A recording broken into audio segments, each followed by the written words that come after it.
Puji Tuhan, Shalom. Selamat pagi, selamat kita berjumpa kembali dalam ibadah raya GKTI Raja Daud. Apa kabar saudaraku? Saya harap kita dalam keadaan sehat dan luar biasa. Mari saudaraku, kita mau mulai masuk dalam ibadah kita pada pagi hari ini. Kita siapkan hidup kita memberikan yang terbaik bagi Tuhan. Kita memuji Tuhan, kita menyembah Tuhan. Sama kita katakan, Yesus, Kau sungguh baik, sebab Dia sangat baik bagi kita. Dia telah menuntun hidup kita sepanjang minggu ini. Ayolah kita bersyukur kepada-Nya.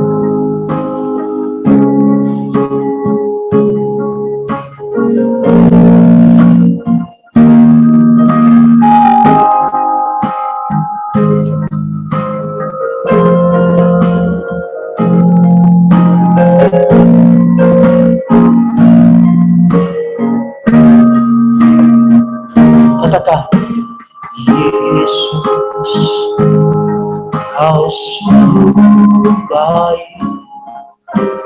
Yesus, nama-Mu indah. Yesus, cinta Kau selalu ku tinggikan, ku agungkan selamanya. Katakan sekali lagi, Yesus. Yesus, Kau sungguh baik.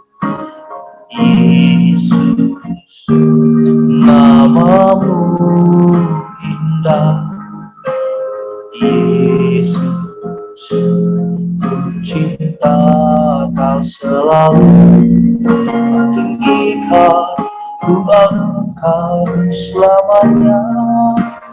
Ku mau memuji-Mu, ku selalu memuji-Mu, ku mau menyembah-Mu, ku selalu sembah. Kau yang layak terima semua pujian, kemuliaan hanya bagi Tuhan. Kami bersyukur untuk kebaikan-Mu ya Bapa. Mari dari awal kita nyanyikan pujian ini, kita katakan, Yesus, Kau sungguh baik.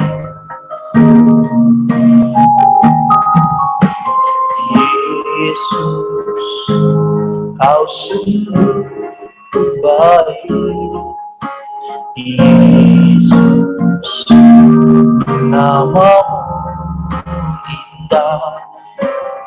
Yesus, cinta Kau selalu ku tinggikan, ku agungkan selamanya.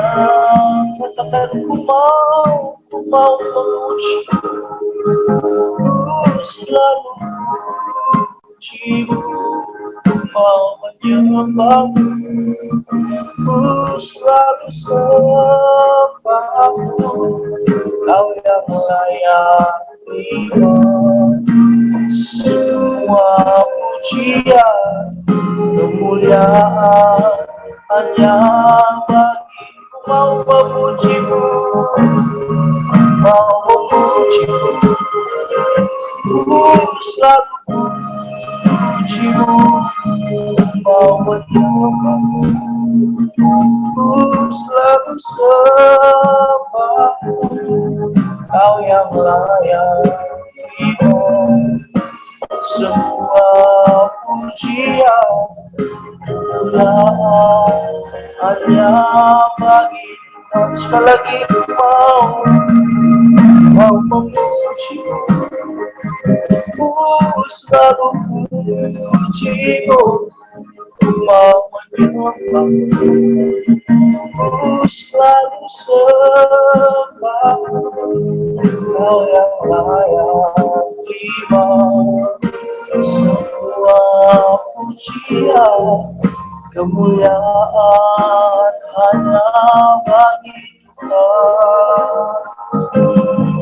Kau yang layak terima semua pujian, kemuliaan hanya bagi Tuhan.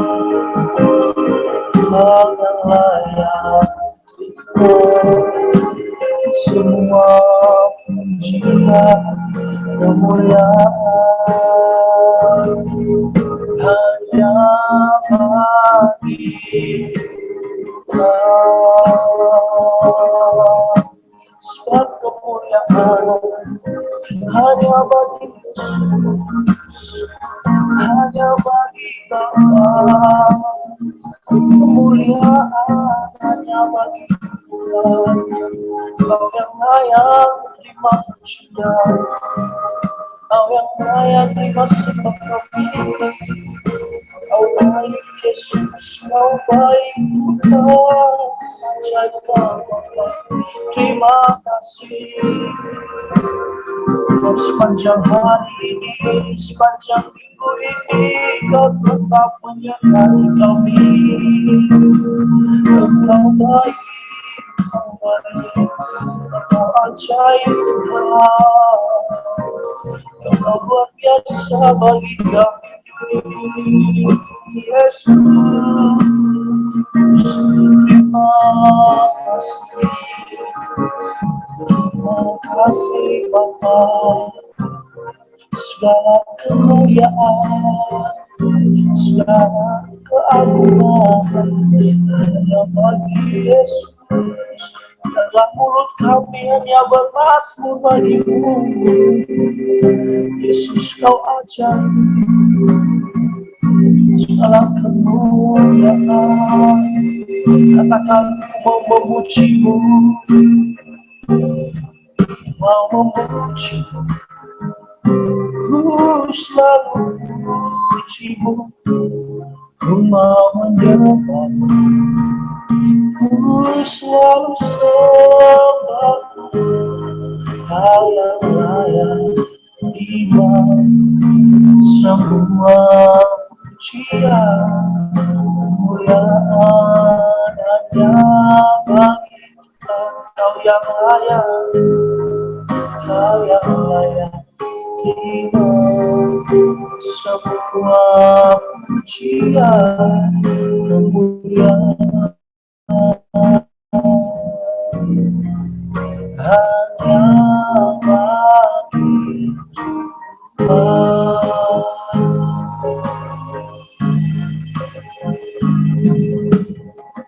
Terima kasih Bapak, terima kasih Yesus, terima kasih Roh Kudus buat kebaikan-Mu dalam hidup kami. Kau sungguh ada dan sungguh menyertai kami Tuhan Yesus. Kami percaya Tuhan, setiap detik langkah kami dalam kami berada ya Bapa, kami tetap Engkau pelihara ya Tuhan Yesus. Di mana kami berada pada saat ini ya Tuhan, kami tetap menyerahkan hidup kami dalam tangan-Mu. Biarlah ibadah kami, kiranya Engkau tuntun, Engkau pelihara, Engkau rapi kami Bapa. Kau berkati ibadah kami dari awal hingga akhir nanti ya Tuhan. Kami serahkan sepenuhnya ke dalam tangan-Mu Bapa. Kami mau bersuka cita, memuji, memuliakan nama-Mu. Dalam nama Tuhan Yesus kami berdoa, kami bersyukur. Bersama-sama kita katakan, amin. Baik saudaraku, kita mau memuji Tuhan. Kita sama-sama katakan, kami yang telah ditebus.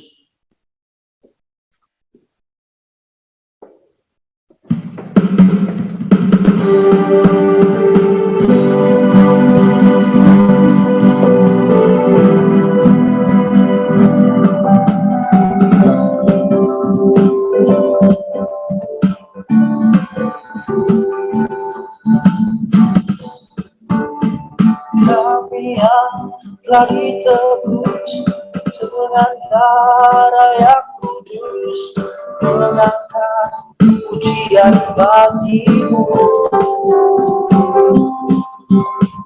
Kami baik kudus-Mu sebagai bukti karya-Mu. Nyatakan Kau besar dan tinggi. Sama-sama katakan berlari, berlari sampai tujuan, mendapatkan mahkota kekal. Kami terima kuasa-Mu Tuhan, kami terima kebenarannya.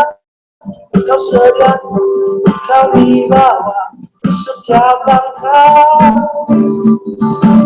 Dimanapun kami berdiri, manapun kami kan pergi, sungguh pasti mujizat terjadi.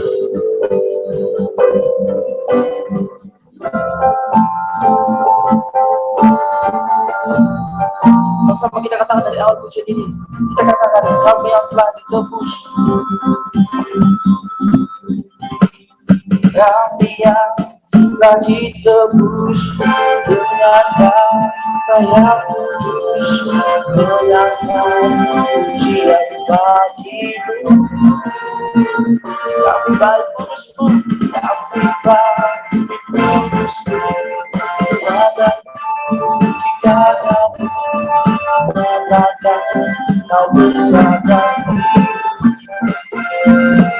Jangan berlari sampai tujuan, berlari sampai tujuan, mendapat maka berdatangan. Kami terima kasih-Mu Tuhan, kami terima kemenangan yang Engkau sediakan, kami bawa setiap langkah.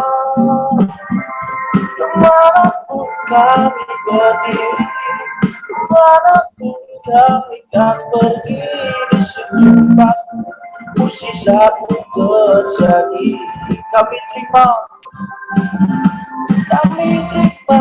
kasih-Mu Tuhan, kami terima kemenangan yang Engkau sediakan, kami bawa di setiap langkah. Dimanapun kami berdiri, dimanapun kami kan pergi, di situ pasti mukjizat-Mu terjadi. Di situ pasti mukjizat-Mu terjadi. Di situ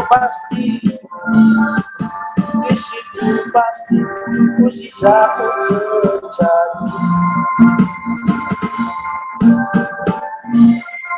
Puji nama Tuhan, saudaraku. Kita mau lebih lagi bersuka cita. Kita katakan Allah itu baik, sebab Dia sangat baik bagi kita.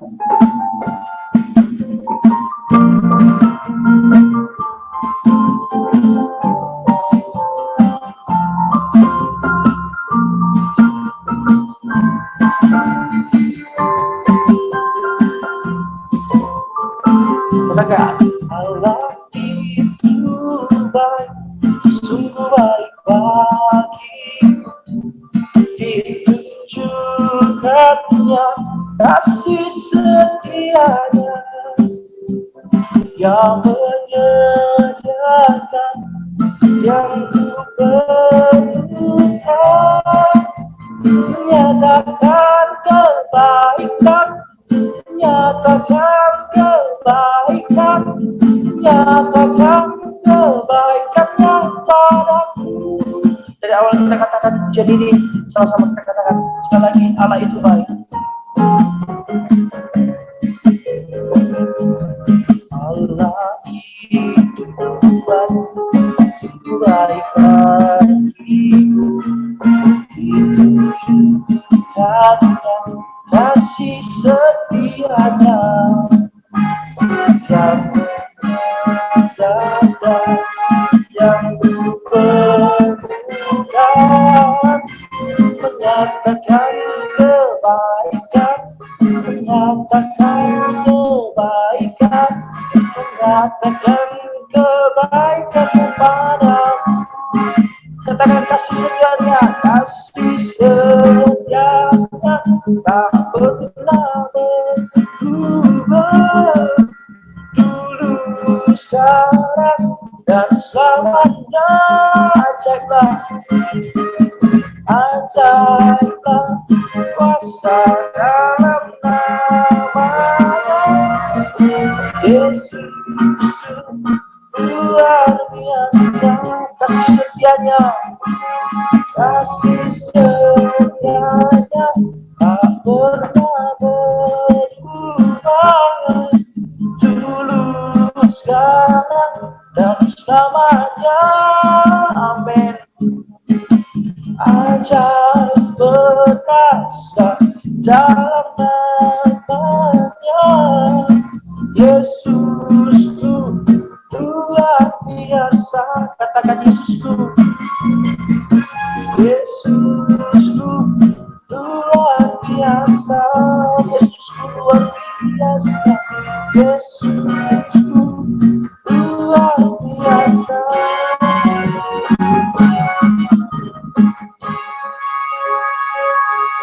Puji nama Tuhan. Mari saudaraku, tiba saatnya kita mengakui pengakuan iman Rasul kita. Bersama-sama kita katakan, aku percaya kepada Allah, Bapa yang Maha Kuasa, Khalik langit dan bumi, dan kepada Yesus Kristus, anaknya yang tunggal Tuhan kita, dan dikandung daripada Roh Kudus, lahir daripada anak darah Maria, yang menderita di bawah pemerintahan Pontius Pilatus, disalibkan, mati dan dikuburkan, turun ke dalam kerajaan maut, pada hari yang ketiga bangkit pula dari antara orang mati, naik ke surga, duduk di sebelah kanan Allah, Bapa yang Maha Kuasa, dan akan datang dari sana untuk menghakimi orang yang hidup dan yang mati.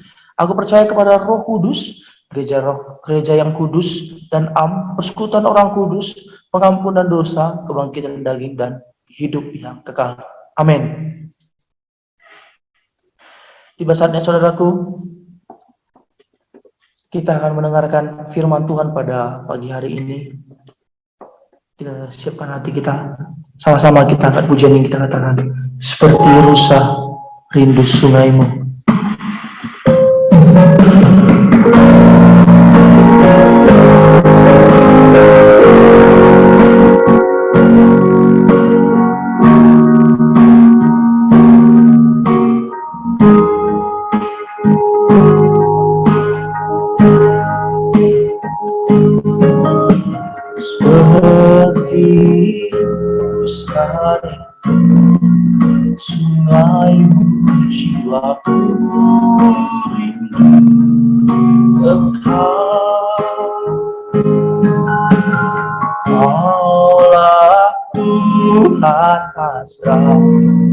Hatiku rindu menyembahmu. Sekali lagi, seperti rusa rindu sungaimu, seperti rusa rindu sungaimu, jiwaku rindu engkau. Allah Tuhan hasrat, hatiku rindu menyembah.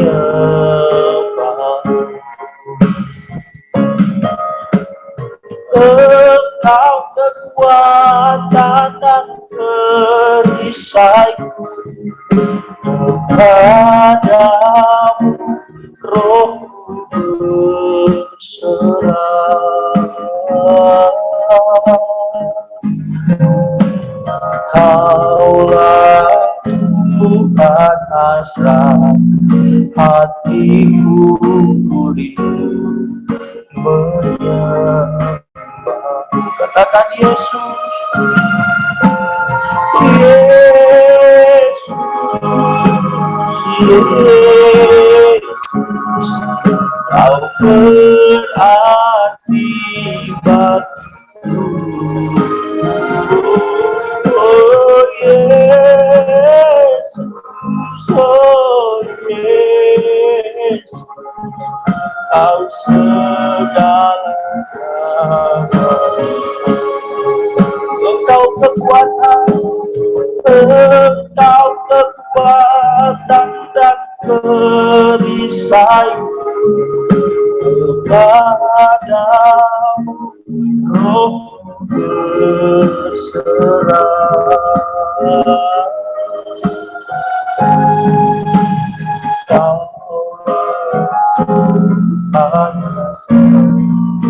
Hatiku rindu menyembahmu. Yesus, Yesus, Kau berarti bagiku. Oh Yesus, Yesus, Kau segalanya.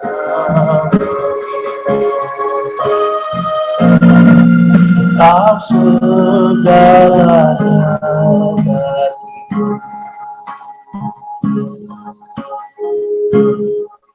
Mari kita bersatu dalam doa. Bapa di dalam surga, kami mengucap syukur atas segala kebaikan-Mu, masih memberikan kami nafas kehidupan sehingga kami bisa datang ke hadirat-Mu untuk memuji, memuliakan nama-Mu, serta mendengarkan kebenaran firman-Mu. Biarlah kami duduk diam di bawah kaki-Mu untuk mendengarkan suara daripada-Mu, belajar kebenaran firman-Mu. Urapi hamba-Mu yang penuh dengan dosa dan keterbatasan ini. Layakkan dan kuduskan hamba-Mu ini untuk menyampaikan kebenaran firman-Mu, untuk menjadi suara Tuhan bagi setiap umat yang mendengar. Roh Kudus berotoritas penuhlah dalam penyampaian firman ini, agar setiap jemaat yang mendengar dimanapun mereka berada, bisa memahami firman ini lebih dalam lagi.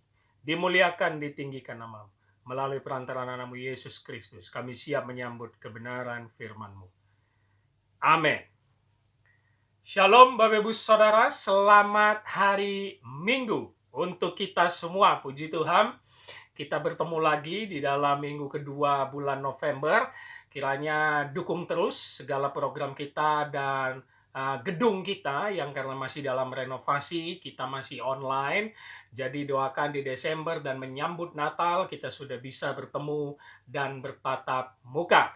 Begitu juga untuk program yayasan kita yang akan kita berikan 24 November. Kiranya bagi saudara mau ikut turut serta memberikan bantuan kepada anak panti asuhan Yayasan Parapatan di Otista, Jakarta Timur. Baik, hari ini kita akan melanjutkan eksposisi Injil Markus kita, menyelesaikan satu perikop yang sangat penting, yaitu orang kaya sukar masuk kerajaan surga. Kemarin kita sudah sampai ayat 22, di mana topik ini adalah topik yang sangat menarik untuk digali. Apakah memang kekristenan tidak boleh mengizinkan orang kaya masuk surga? Apakah memang Yesus tidak mengizinkan itu? Apakah Alkitab tidak mengizinkan itu? Dan apakah memang orang Kristen tidak boleh menjadi orang kaya? Hari ini kita akan selesaikan apa maksud perikop yang diajarkan oleh Tuhan Yesus ini.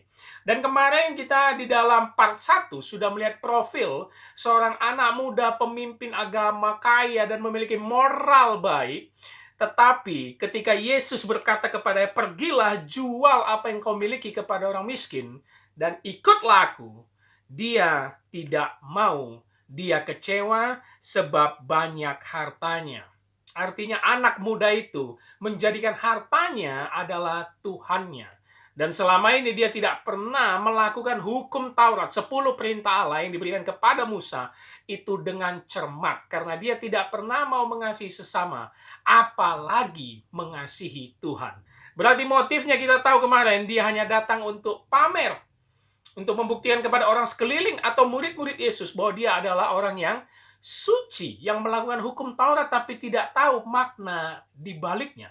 Dan selebihnya dia tidak pernah mau melakukan hukum yang terutama dan utama, nomor 1 sampai 4, relasi kepada Allah, yaitu mengikut Yesus. Nah, kita lihat sekarang settingnya berpindah. Ketika anak muda itu pergi, dia tidak mau mengikut Yesus, dia tidak pernah mau menjual hartanya.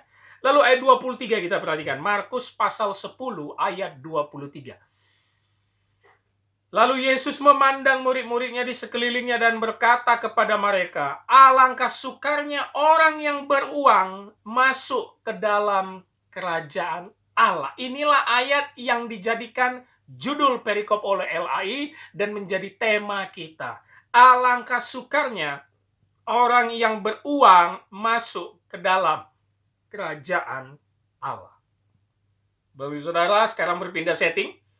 Yesus memberikan pengajaran dari apa hasil pembicaraan dan pengajarannya kepada orang muda yang kaya itu. Sekarang murid-muridnya yang mendengar. Alangkah susahnya, alangkah sukarnya orang beruang atau orang kaya masuk ke dalam kerajaan Allah. Kenapa Bapak saudara? Yang pertama kita bisa melihat konteksnya tadi. Orang ini adalah orang muda, kaya. Dan dia pemimpin agama. Di dalam tradisi Yahudi, untuk meminta pengampunan dosa kepada Allah, harus memberikan kurban penghapus dosa. Dan saya kira dan percaya dia sangat mudah melakukan itu. Karena dia juga pemimpin agama, dia dianggap suci, dan dia memiliki banyak uang untuk bisa membeli kurban. Yang artinya kita tahu bahwa orang muda kaya tadi fokusnya memang hanya untuk dirinya sendiri, keegoisannya, dan merasa paling suci di hadapan Tuhan.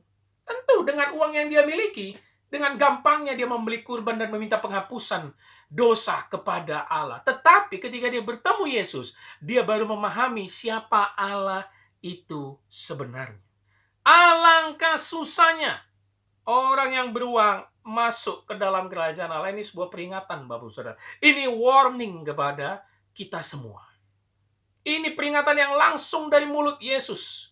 Tidak melalui kutipan-kutipan lain. Langsung dari mulut Yesus. Dia suruh kita menjual harta. Dan sekarang dia berkata, alangkah susahnya orang kaya masuk kerajaan Allah. Karena berbicara kerajaan Allah, berbicara hidup kekal, itu tidak main-main. Berbicara kehidupan kekal bukan soal kau memiliki uang, bukan soal kau melakukan hukum-hukum, tetapi percaya kepada anugerah keselamatan. Berarti untuk percaya anugerah keselamatan kita harus memiliki iman. Apa itu iman? Hubungan pribadi kepada Dia. Itulah yang tidak dimiliki anak muda yang kaya, pemimpin agama tersebut. Dia tidak mau mengikut Yesus, artinya dia tidak mau memiliki hubungan pribadi untuk masuk ke dalam kerajaan Allah. Bapak Saudara, kalau kita mau masuk surga, ya kita harus tahu siapa yang punya surga, begitu ya. Kalau mau masuk surga, mau masuk kerajaan Allah, kita harus tahu siapa raja di dalamnya. Kalau kita tidak tahu, pasti engkau orang asing. Pasti kau tidak diterima, pintu tertutup untuk engkau. Berapa banyak di antara kita merasa kalau bertemu Tuhan itu, ya udahlah, yang penting nanti ketika kita ada butuhnya. Berapa banyak di antara kita orang-orang yang hebat bekerja, pengusaha, bahkan di hari Minggu pun rela untuk mengurusi bisnisnya tanpa pergi ke gereja. Dengan maksud, aku bisa memberi sumbangan ke gereja. Pasti Tuhan juga mengerti kenapa aku tidak ke gereja. Oh, tidak bisa, Bapak Ibu Saudara. Tidak bisa. Itu namanya engkau menyogok Tuhan. Dan Tuhan tidak butuh uangmu. Tuhan butuh ketaatan. Perhatikan kalimat saya. Tuhan tidak butuh engkau bertambah kaya. Tidak. Tetapi Tuhan butuh engkau tambah taat dan semakin memiliki hubungan erat dengan Dia. Sudahkah engkau melakukan itu? Maka tidak heran Yesus berkata, di mana hartamu berada, di situ hatimu ada. Jangan sampai kita terikat oleh harta duniawi, kekayaan kita. Makanya juga disandingkan, engkau tidak bisa menyembah dua Tuhan, yaitu Allah dan Mamon. Pilih, bayangkan ya. Saingan Tuhan itu bukan iblis. Saingan Tuhan itu harta, uang, mamon, kekayaan. Kalau kita terikat dengan itu, maka alangkah sukarnya kita masuk ke dalam kerajaan Allah. Maka itu jangan kejar kekayaan duniawi. Jangan terikat dengan hartamu. Jangan punya keinginan menjadi orang kaya. Gak usah, Bapak Saudara. Saya mau katakan, gak usah. Keinginan itulah yang akan membentuk engkau sehingga engkau jauh dari Tuhan. Sekali lagi perhatikan kalimat saya. Jadi kaya tidak salah. Tetapi ketika kau punya keinginan, itulah yang nanti dikatakan engkau akan jadi cinta uang. Dan itulah yang dilakukan oleh anak muda yang kaya yang tidak mau mengikut Yesus. Alangkah susahnya orang beruang masuk ke dalam kerajaan Allah. Lalu kita lihat ayat 24-nya, respon murid-murid yang mendengar perkataan Yesus itu apa? Murid-muridnya tercengang mendengar perkataannya itu.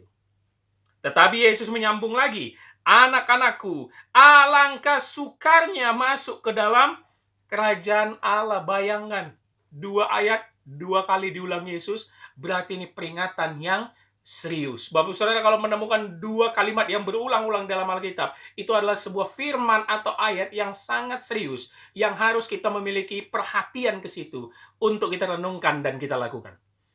Murid-muridnya tercengang. Kenapa tercengang, Bapak Ibu Saudara? Karena melihat profil anak muda yang sempurna ini, gitu loh.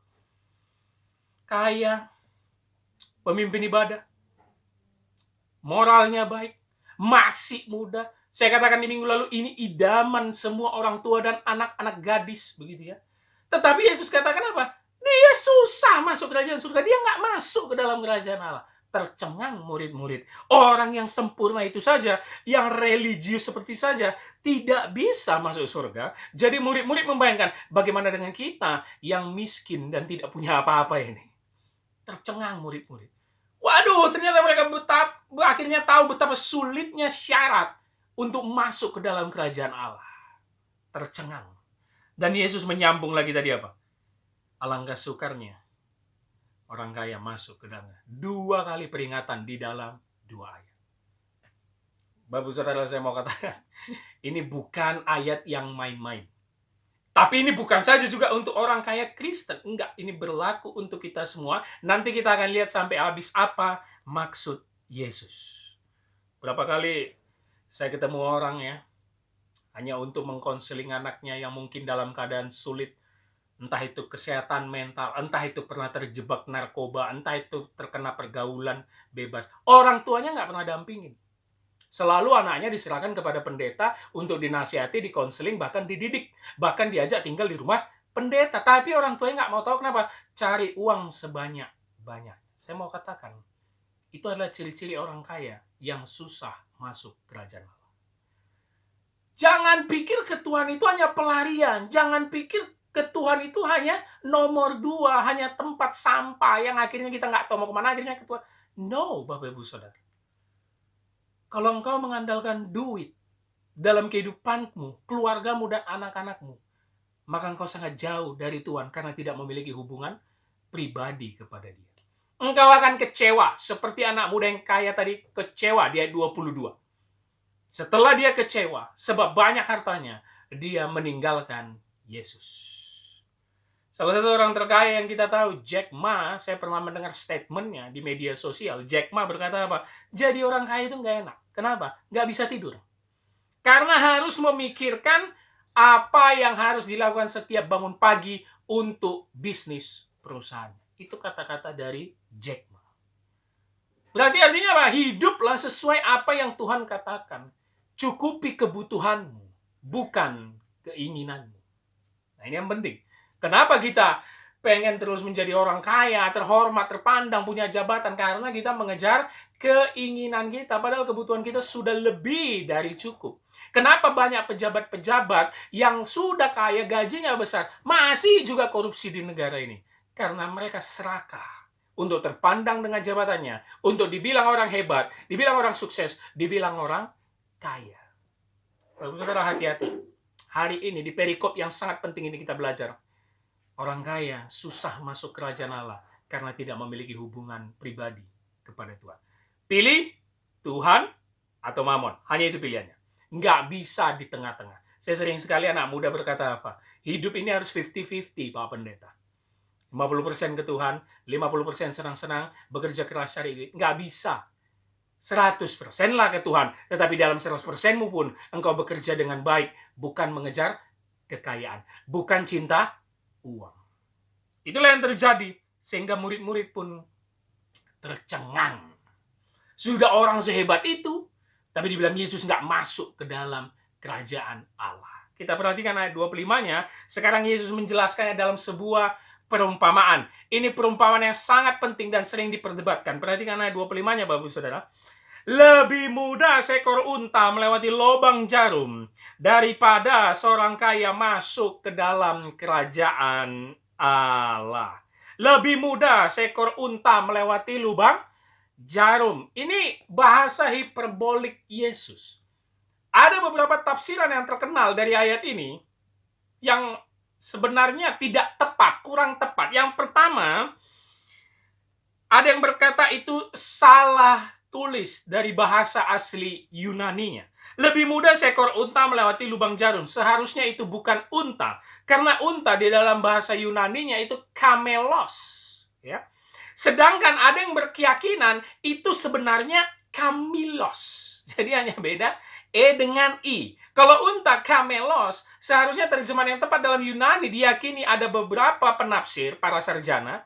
Kamilos, apa itu kamilos? Tali, ya. Tali tambang. Kamilos itu seperti tali. Jadi kalau kita masukkan kalimatnya, lebih mudah tali melewati lubang jarum, masih nyambung. Tetapi tali pun apalagi tali tambang, itu nggak mungkin lewat lubang jarum, Bapak Saudara.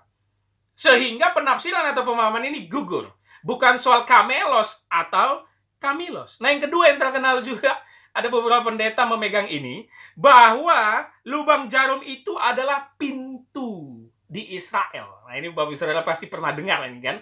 Itu pintu Israel. Kenapa? Itu pintu yang dibuka. Kalau unta masuk itu harus didorong-dorong karena sangat sempit sekali pintunya. Makanya kalimatnya lebih mudah seekor unta melewati lubang jarum. Jadi kalau gerbang utama itu tutup, ada nanti pintu yang di sebelah untuk kalau orang lewat, dan biasanya orang-orang yang bawa unta dimasukkan seperti itu, harus didorong-dorong, sempit. Jadi itu bagaikan pintu lubang jarum di Israel. Tapi itu nggak ada, Bapak Ibu Saudara. Para sarjana perjanjian baru meyakini itu nggak ada di Israel pintu lubang jarum lah, unta didorong-dorong, karena nggak ada, Bapak Ibu Saudara. Jadi bagaimana kita memahami ayat ini? Lebih mudah seekor unta melewati lubang jarum daripada seorang kaya masuk ke dalam kerajaan Allah. Ya jelas, Bapak Ibu Saudara. Unta itu nggak masuk lubang jarum. Udah itu saja dulu pahami. Ini kan bahasa hiperbola Yesus ya.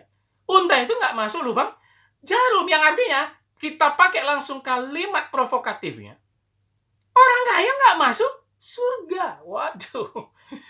Ya kan ini perumpamaan yang Yesus katakan. Unta itu nggak mungkin masuk lubang jarum.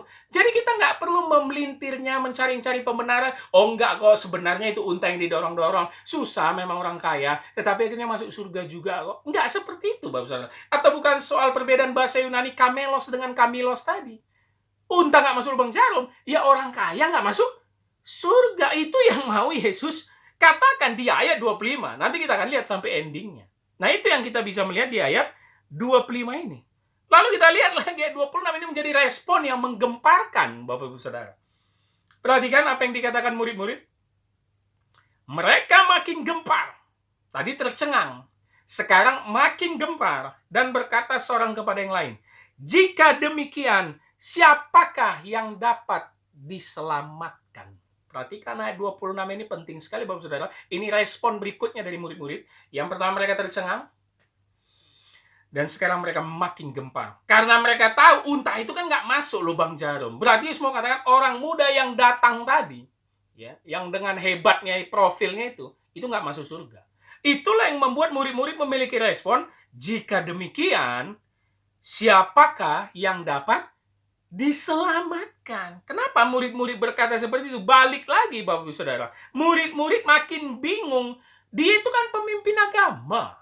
Sering melakukan kurban penghapusan dosa. Memimpin umat-umat Israel pada zaman itu. Dia itu terpandang, terhormat loh. Orang pintar. Taurat Musa hafal, walaupun dia nggak tahu makna di baliknya.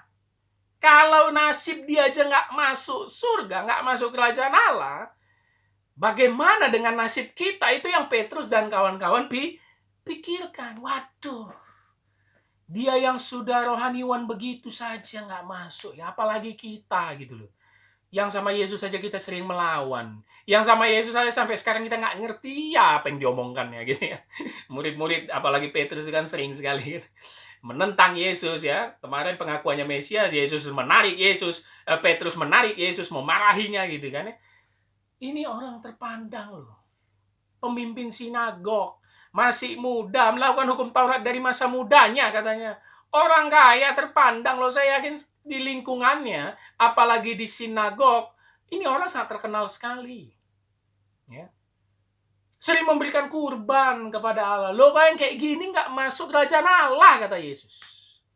Murid-murid menjadi gempar. Akhirnya murid-murid memiliki perspektif.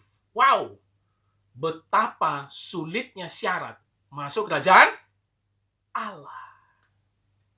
Padahal kalau murid-murid melihat tadi setting atau adegan bagaimana syarat yang Yesus berikan kepada anak muda yang kaya, murid-murid harus tahu apa maksudnya. Maka itu kita selesaikan perikop ini. Ini menjadi intinya, Bapak Saudara, yaitu di ayat 27. Perhatikan ayat 27, Bapak Saudara. Yesus memandang mereka dan berkata, bagi manusia hal itu tidak mungkin. Tetapi bukan demikian bagi Allah. Sebab segala sesuatu adalah mungkin bagi Allah. Bagi manusia itu tidak mungkin. Apa maksudnya, Bapak Saudara, di kalimat ini? Engkau tidak akan masuk ke dalam kerajaan Allah dengan usahamu. Itu maksudnya. Ya. Itu maksud dari perumpamaan hiperbola. Unta nggak masuk lubang jarum ya memang nggak akan masuk. Engkau nggak akan masuk ke dalam kerajaan Allah dengan usahamu. Usahamu di sini apa? Kita balik kepada profil si anak muda yang kaya, orang kaya tadi. Dia mengandalkan kekayaannya, dia bisa mempersembahkan kurban meminta pengampunan dosa, dia melakukan hukum-hukum Taurat dan berbuat baik, merasa dengan pamer dia sudah memiliki kerajaan Allah. Tidak. Ini adalah menjadi doktrin dasar kekristenan. By grace alone. Kita selamat bukan karena usaha atau perbuatan baik kita. Bagi manusia, itu tidak mungkin. Engkau mau punya harta sebagaimanapun, Bapak Saudara. Engkau mau menyumbang gereja puluhan juta sebagaimanapun, Bapak Saudara. Engkau mau berbuat baik bagaimanapun, Bapak Saudara. Engkau tidak memiliki hubungan dengan Tuhan Yesus. Atau kalau bahasa sekarang dibilang orang lahir baru, ya, kerinduan kepada Tuhan Yesus, memahami firman-Nya setiap hari, bukan hanya dalam gereja setiap minggu, tapi setiap hari dalam aktivitas dan pekerjaanmu, engkau tetap tidak masuk ke dalam kerajaan Allah. Wah, ini keras. Engkau tetap tidak masuk ke dalam kerajaan Allah. Bagi manusia, itu tidak mungkin. Tapi kalimatnya tadi apa? Bukan demikian bagi Allah. Sebab segala sesuatu adalah mungkin bagi Allah. Yesus memandang murid-muridnya yang kewalahan, yang mereka tercengang dan gempar. Bagaimana kita ini selamat? Bagaimana kita masuk dalam kerajaan Allah? Gitu ya. No, bukan dengan usahamu. Bukan dengan perbuatan baikmu. Bukan dengan melakukan hukum-hukum itu. Itu akan aplikasinya melakukan hukum-hukum Taurat, tapi bukan itu yang utama, karena yang terutama adalah segala sesuatu mungkin bagi Allah. Artinya apa? Allah lah yang bekerja, Allah lah yang memberikan anugerah untuk keselamatan. Sang Raja di dalam kerajaan Allah itulah Yesus Kristus yang memilih, memberikan anugerahnya untuk menyelamatkan umat pilihannya. Ini penting kita pahami, Bapak Saudara, supaya di dalam hidup ini pun kita tidak mengandalkan apa-apa. Oh, kalau gitu Pak Pendeta kita nggak perlu berbuat baik. Bukan. Begitu engkau sudah yakin kau diselamatkan dalam nama Yesus, engkau sudah menerima anugerah keselamatannya, maka perbuatan baik, maka melakukan hukum-hukum adalah dampak dari engkau sudah diselamatkan. Tidak mungkin orang yang sudah diselamatkan oleh anugerahnya tidak pernah berbuat baik. Itu nggak mungkin. Nggak mungkin. Tetapi jangan dibalik. Bukan karena engkau untuk mencapai kerajaan surga, mencapai kerajaan Allah, engkau seperti menyogok Tuhan dengan uang dan perbuatan baikmu. Tidak. Tidak akan bisa. Itu bagaikan unta masuk lubang jarum. Nggak bisa. Udah fix. Itu nggak usah diubah-ubah. Unta masuk lubang jarum itu ya nggak bisa. Jadi nggak perlu diubah. Yesus mau katakan, dengan kekuatan sendiri, dengan kekuatanmu sendiri, dengan hartamu, dengan jabatanmu, dengan perbuatan baikmu, tidak mungkin engkau selamat. Tetapi bagi Allah itu mungkin. Kenapa? Karena Allah lah yang memberikan dan mengerjakan semuanya, Bapak Ibu Saudara. Itulah indahnya keselamatan dalam kekristenan.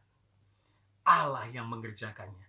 Melalui anak yang tunggal Yesus Kristus, yang menebus manusia berdosa, mati di kayu salib. Nah, itu kita harus paham, ya. Kita harus paham doktrin dasar itu, dan itulah maksud perikop ini. Artinya apa? Orang kaya Kristen bisa nggak masuk kerajaan surga? Ya bisa. Bisa. Tetapi ingat, firman ini, perikop ini, dan Alkitab sudah katakan apa? Susah. Susah kan bukan berarti nggak bisa masuk. Susah. Kenapa? Karena Yesus sudah memperingatkan, karena orang kaya sering sekali terikat dengan hartanya. Ini untuk kita semua, Bapak Saudara, yang punya keinginan untuk mencapai jabatan setinggi-tingginya. Nggak salah kalau memang hidupmu dan melakukannya benar, ya. Untuk membawa uang, mendapat uang sebanyak-banyak. No. Alkitab sudah peringatkan, ya. Jual, berikan kepada orang miskin. Artinya apa? Kasih samamu. Ikuti dia. Tak main-main, Bapak Saudara. Saya selalu ingatkan, ya. Kok sekarang orang Kristen sering sekali melewatkan atau skip terhadap firman-firman yang radikal seperti ini. Ini harus kita baca terus-menerus dan harus kita renungkan, Bapak Ibu Saudara, supaya kita tidak memiliki niat cinta uang. Enggak, hidup cukup. Karena Tuhan yang pasti akan memenuhi dan mencukupi hidup kita. Tapi orang kaya Kristen bisa masuk surga? Ya bisa. Tapi ingat peringatannya, susah. Kenapa susah? Kalau kau terikat kepada mamon itu. Makanya kebenaran firman hari ini, jangan sampai kau terikat, tapi kau mengalami lahir baru. Ada hubungan kepada Tuhan. Dan kau memahami bahwa keselamatan untuk masuk kerajaan Allah itu bukan karena perbuatanmu, bukan karena usahamu atau kekayaanmu, tetapi karena anugerah semata. By grace alone, by faith alone. Inilah pengajaran yang saya rasa perikop ini sangat menarik. Saya sudah berulang kali mengkhotbahkan perikop ini. Jadi perikop ini selalu menegur dan menasihati kita semua. Terkadang naluri kedagingan kita nggak bisa bohong, Bapak Saudara. Setiap manusia butuh uang. Betul ya? Kita nggak bisa bohong. Karena dengan uang kita bisa melakukan banyak hal. Bisa membeli banyak hal. Tetapi Alkitab selalu mengingatkan, bukan itu yang utama. Dan kau tidak akan bisa membawa itu sampai kematian, apalagi mendapat keselamatan. Tetapi yang utama adalah bagaimana hubunganmu kepada Tuhan. Bapak Saudara, satu perikop ini, part 2 ini kita sudah menyelesaikannya, kiranya menjadi perenungan kita untuk melihat sejauh mana kita beriman kepada Yesus. Untuk melihat sejauh mana sekarang hubungan kita kepada Dia. Apakah sekedar gereja hari Minggu, hari ini? Apakah sekedar ketika pendeta khotbah baru buka Alkitab? Apakah sekedar ketika ada yang ingin kita butuhkan baru kita mencari Dia? Hati-hati Bapak Saudara. Karena berkat pun bisa menipu. Kenapa saya katakan itu? Ya berkat itu bisa juga datangnya dari setan. Sangat gampang setan itu memberkati anak-anak Tuhan. Gampang Bapak Saudara. Makanya saya katakan kalau mau jadi kaya nggak usah jadi orang Kristen. Banyak orang-orang yang terkaya dunia itu bukan orang Kristen kok. Betul kan? Kalau pikiran kita dunianya, duniawi, jabatan, harta, nggak usah jadi orang Kristen. Semua itu bisa kita lakukan dengan nggak usah ada kepercayaan dan agama pun bisa. Tetapi ketika engkau meyakini engkau Kristen, bukan hanya di KTP-mu engkau Kristen, di situlah kau menyadari bahwa engkau diselamatkan oleh anugerah. Apakah engkau umat pilihannya? Ini refleksi kita, Bapak Saudara. Apakah darahnya tertumpah untukmu? Atau jangan-jangan karena hartamu banyak, engkau kecewa dan tidak pernah mau mengikut Yesus. Renungkanlah ini, supaya kita tahu bahwa kita selamat hanya karena anugerahnya. Maka milikilah iman untuk terus bergantung kepada Yesus semata. Amin. Mari kita berdoa. Bapa di dalam surga, kami mengucap syukur pada hari ini kami bisa kembali melanjutkan eksposisi Injil Markus. Dan kami menyelesaikan satu perikop yang sangat luar biasa memberkati kami semua, menasihati kami, mendidik kami, menegur kami, supaya kami yakin dan percaya keselamatan hanya karena anugerah-Mu. Bukan lewat perbuatan baik, usaha kami, apalagi lewat uang dan kekayaan kami. Oleh karena itu Roh Kudus materialkan firman ini dalam hati dan pikiran kami, supaya kami tidak mengandalkan uang dalam hidup ini, tapi mengandalkan anugerah dari Tuhan semata. Jangan sampai kami tunduk kepada uang, jangan sampai kami menyembah pekerjaan atau uang, tetapi biarlah hanya Engkau yang ada di dalam hati dan hidup kami sehari-hari. Dimuliakan, ditinggikan nama-Mu. Melalui perantaraan nama Yesus Kristus, kami telah berdoa dan mengucap syukur. Amin. Puji Tuhan, kita telah mendengarkan firman Tuhan pada pagi hari ini. Mari saudaraku, kita memuji Tuhan, kita katakan, sebab Dia adalah penolong yang setia.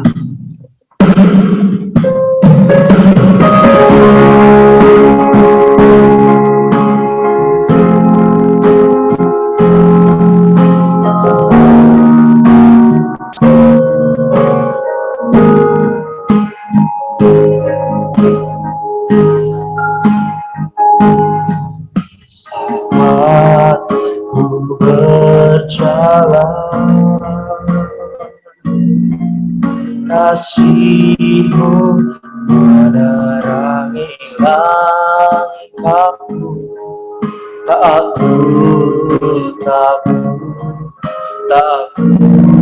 bimbang, karena ku tahu Kau bersamaku.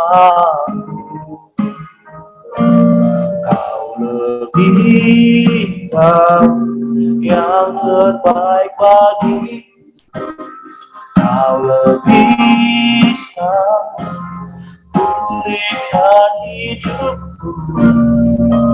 Ku berserah, ku percaya hanya Yesus penolong yang setia. Dari awal nyanyikan jadi katakan saat ku berjalan, aku berjalan, kasih-Mu menerangi langkahku. Aku ibadah, untuk Kau bersama.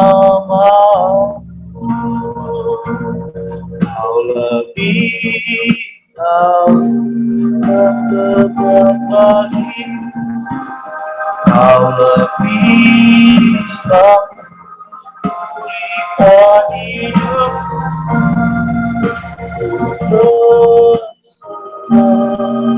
Ku percaya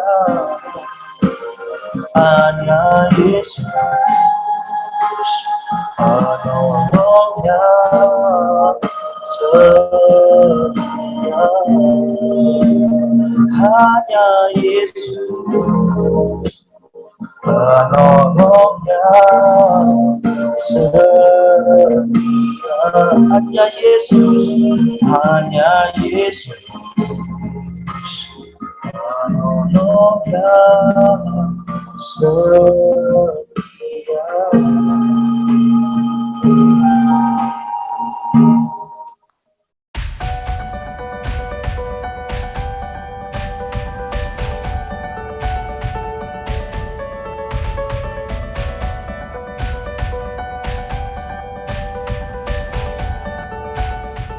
Dukung terus pelayanan kita, Bapak Ibu Saudara. Kiranya Bapak Ibu Saudara bisa memberikan persembahan atau perpuluhan untuk mendukung gereja kita di rekening gereja GKTI Raja Daud. Begitu juga dengan media kita yang terus berjalan untuk sehari-hari ibadah minggu di YouTube GKTI Raja Daud, dan YouTube channel kita yang paling penting adalah Hanya Alkitab, yang berisi banyak tentang doktrin-doktrin, pembelajaran teologi, dan bincang-bincang dengan para hamba Tuhan. Sekali lagi saya ingatkan, pelayanan misi kita yaitu untuk berbagi kepada Yayasan Kristen. Ini agenda tahunan di dalam Yayasan Pondok Raja Daud untuk berbagi lintas agama. Mari turut serta dukung terus pelayanan GKTI Raja Daud. Mari kita akhiri ibadah kita. Kita bersatu di dalam doa. Bapa di dalam surga, kami mengucap syukur pada hari ini kami bisa beribadah, memuji dan memuliakan Engkau. Kiranya nyanyian pujian kami menjadi kesukaan-Mu, menjadi dupa yang harum di hadapan-Mu. Dan biarlah firman yang ditabur dimateraikan Roh Kudus dalam hati dan pikiran kami, supaya kami bukan saja sebagai pendengar, tetapi juga sebagai pelaku firman. Terima kasih Bapa, hamba-Mu berdoa buat setiap jemaat, tangan-tangan yang sudah memberi persembahan ataupun perpuluhan. Kiranya Engkau berkati keluarga mereka, berkati pekerjaan mereka, berkati usaha mereka, dan apapun pergumulan mereka masing-masing. Kiranya Bapa yang menilik hati mereka, yang menemani mereka, menguatkan mereka, serta memberikan jalan keluar. Terima kasih Bapa, hamba-Mu berdoa buat pelayanan gereja-Mu GKTI Raja Daud yang Kau percayakan kepada hamba-hamba-Mu ini. Buatlah kami semakin setia, semakin kuat untuk terus melayani di gereja-Mu ini. Apapun yang menjadi pergumulan, visi, misi, dan program ke depan, kami serahkan ke dalam tangan Bapa. Bapa yang kirimkan jiwa-jiwa untuk mendukung pelayanan gereja-Mu ini, terutama anak-anak muda yang mau militan di dalam pelayanan, yang mau belajar memahami firman lebih dalam lagi, yang mau setia sangkal diri dan pikul salib. Kuatkan kami semua, mulai dari pendeta, evangelis, dan majelis, untuk bersinergi memajukan gereja-Mu. Terima kasih Bapa, hamba-Mu berdoa buat rekan-rekan, saudara kami, siapapun yang dalam keadaan sakit. Kiranya tangan Tuhan yang menjamah, tangan Tuhan yang menyembuhkan, agar bisa beraktivitas kembali, bekerja setiap hari, dan terutama bisa beribadah kembali bersama saudara seiman. Terima kasih Bapak, hamba-Mu berdoa buat bangsa kami, bangsa Indonesia, mulai dari pemerintahan pusat sampai daerahnya. Kiranya tangan Bapa yang memberkati pemerintahan ini agar bekerja dengan baik, bekerja dengan jujur, bersinergi dengan baik untuk memajukan rakyat Indonesia. Begitu juga dengan kami anak-anakmu di tengah bangsa ini. Biarlah kami menunjukkan bahwa kamilah garam dan terang dunia untuk bisa membawa banyak jiwa datang kepada Kristus. Sehingga banyak lutut bertelut, lidah mengaku, hanya Yesuslah satu-satunya Tuhan dan Juru Selamat dunia. Terima kasih Bapa, kami siap menerima berkat daripadamu. Mari jemaat Tuhan dimanapun berada, sebelum kita menerima berkat Tuhan, kita sama-sama berdoa, doa yang diajarkan Tuhan Yesus. Bapa kami yang di sorga, dikuduskanlah namamu, datanglah kerajaanmu, jadilah kehendakmu di bumi seperti di sorga. Berikanlah kami pada hari ini makanan kami yang secukupnya, dan ampunilah kami akan kesalahan kami, seperti kami juga mengampuni orang yang bersalah kepada kami. Dan janganlah membawa kami ke dalam pencobaan, tetapi lepaskanlah kami daripada yang jahat. Karena Engkaulah yang mempunyai kerajaan, dan kuasa, dan kemuliaan, sampai selama-lamanya. Amin. Arahkanlah hatimu dan terimalah berkat Tuhan. Tuhan memberkati engkau dan melindungi engkau. Tuhan menyinari engkau dengan wajahnya dan memberi engkau kasih karunia. Tuhan menghadapkan wajahnya kepadamu dan memberi engkau damai sejahtera. Amin.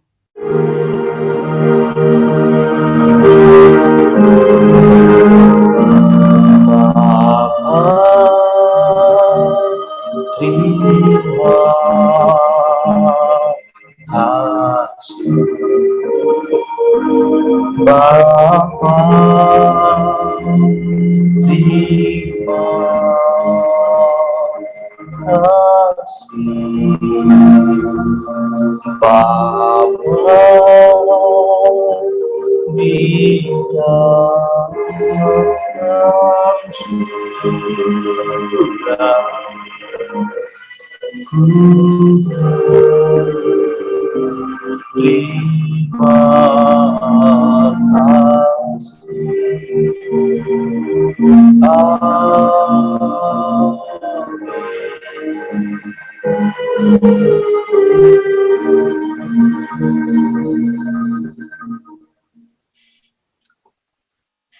Amin. Puji Tuhan, selamat hari Minggu, dan demikianlah rangkaian ibadah kita pada pagi hari ini, saudaraku.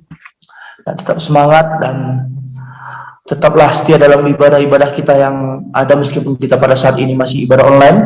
Tetaplah setia, tetaplah menonton channel ini dari awal hingga akhirnya, saudaraku, sehingga kita dapat menerima berkat hari Minggu setiap harinya. Terima kasih, saudaraku. Sampai jumpa kembali. Selamat beribadah, selamat hari Minggu, dan sampai jumpa kembali. Tuhan Yesus memberkati kita semuanya. Shalom.